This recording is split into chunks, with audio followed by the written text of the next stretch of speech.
आप में से कौन है जिसको स्नैक्स के बिना चाय पसंद नहीं है? वो जब भी चाय पिएगा स्नैक ज़रूर होंगे, चाहे बिस्किट्स हों या कुछ भी हो। अस्सलाम वालेकुम एवरीवन, कैसे हैं सब? उम्मीद है सब ठीक होंगे, फिट होंगे, खैर आफियत से होंगे। चैनल पे नए हैं तो कर ले सब्सक्राइब, वीडियो को करें लाइक, शेयर एंड कमेंट्स। आज हम बनाने जा रहे हैं बेकरी स्टाइल पफ पेस्ट्रीज़। उसको बनाने के लिए हमने मैदा लिया है 2 कप के करीब, फिर उसमें 2 टेबलस्पून के करीब हमने इसमें डाला था घी, और आप बटर भी यूज़ कर सकते हैं। शुगर डाली थी 2 टेबलस्पून, और हाफ़ टी स्पून के करीब हमने इसमें नमक डाला था। और फिर उसकी हमने अच्छी सी डो बना ली। डो जो हम इसकी गूँधेंगे वो हमने सेमी सॉफ्ट सी गूँधनी है। ना तो ये बहुत ज़्यादा सॉफ्ट होनी चाहिए, ना ये बहुत ज़्यादा सख्त होनी चाहिए। बस इतनी हो, बहुत ही ज़्यादा सख्त ना हो लेकिन थोड़ी सी सख्त हो ये डो। तो इसको हम अच्छे तरीके से गूँध लेंगे, और इसको अच्छे तरीके से, काफ़ी अच्छे तरीके से हमने गूँधना है, बिल्कुल इसी तरह की। फिर हमने इसको 1 घंटे के लिए रेस्ट के ऊपर रखना है, और हम इसे फ्रिज में रखेंगे। फिर उसके बाद हम 1 घंटे के बाद इसको निकालेंगे फ्रिज में से, और इसको छोटे छोटे से इसके पेड़े बना लेंगे। अगर जितनी आपको लेयर्स चाहिए ना, आप उतने ही पेड़े बना सकते हैं। मुझे ज़्यादा लेयर्स चाहिए थी, इसलिए मैंने ज़्यादा इसके बनाए हैं। अगर आप चाहें तो आप इसकी 3 से 4 पेड़े भी बना सकते हैं। फिर मैंने इनको अच्छे तरीके से राउंड राउंड इसके बॉल्स बना लिए थे। तो उसके राउंड्स बनाने के बाद फिर हम इसकी रोटियां बेलेंगे। जैसे हम आम रोटी बनाते हैं वैसे हमने इसकी रोटी बनानी है, और ये बनाना बहुत ही ज़्यादा इजी है। बेकरी से हम जब लेते हैं तो हमें ऐसे लगता है पता नहीं ये कितना मुश्किल होगा, लेकिन ये बहुत इजी है।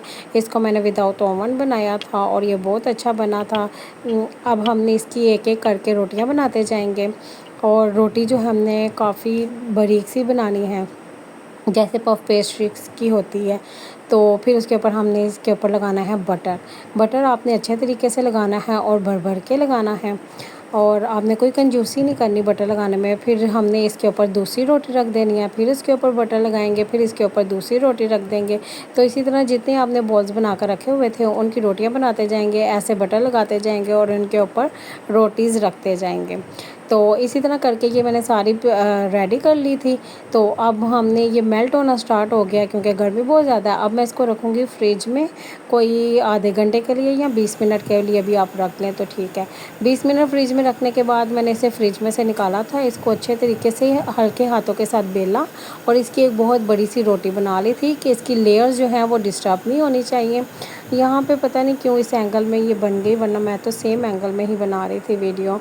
फिर उसके बाद इसको मैंने कट किया। शेप आप अपनी मर्ज़ी से जैसी मर्ज़ी ले सकते हैं, और ट्रे को तैयार किया बेकिंग के लिए, उसमें बटर पेपर रखकर, और ये जो मैंने कटिंग की हुई थी एक एक कटिंग उठाकर इसके अंदर रखते जाना है आपने।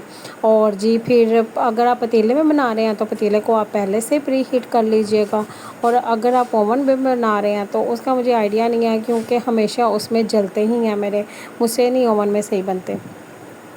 तो इसको आप लेयर्स देख लें, इसकी कितनी अच्छी लेयर्स हैं। आपने बहुत हल्के हाथों के साथ इसको बेलना है।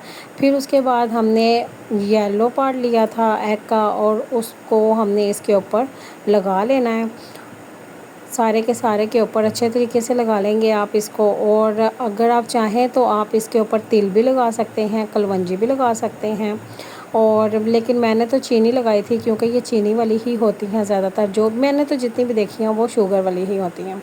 तो फिर ये एग वॉश लगाने के बाद फिर मैंने इसके ऊपर चीनी लगाई थी,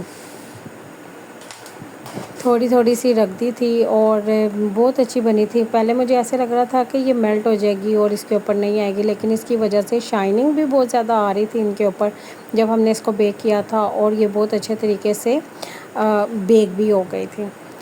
तो फिर हम इसको करने के बाद फिर हमने इसके ऊपर कुछ और नहीं लगाएंगे।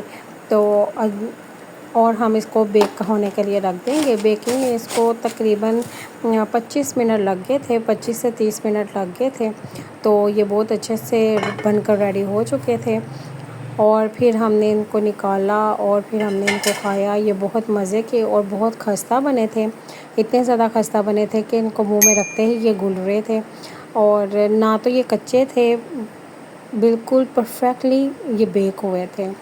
ओवन के विदाउट इतने अच्छे बेक हो गए थे, मुझे खुद भी यकीन नहीं आ रहा था। बाहर से ये बहुत ही ज़्यादा क्रिस्पी थे, लेकिन अंदर से बहुत ज़्यादा सॉफ्ट थे और मुंह में घुल रहे थे। तो ये देखिए अंदर तक ये पका हुआ है और इसकी लेयर्स खुद ब खुद अलग अलग हो गई हुई हैं। Thank you so much for watching my video. अल्लाह हाफिज़, बाय बाय। दोबारा फिर आइएगा।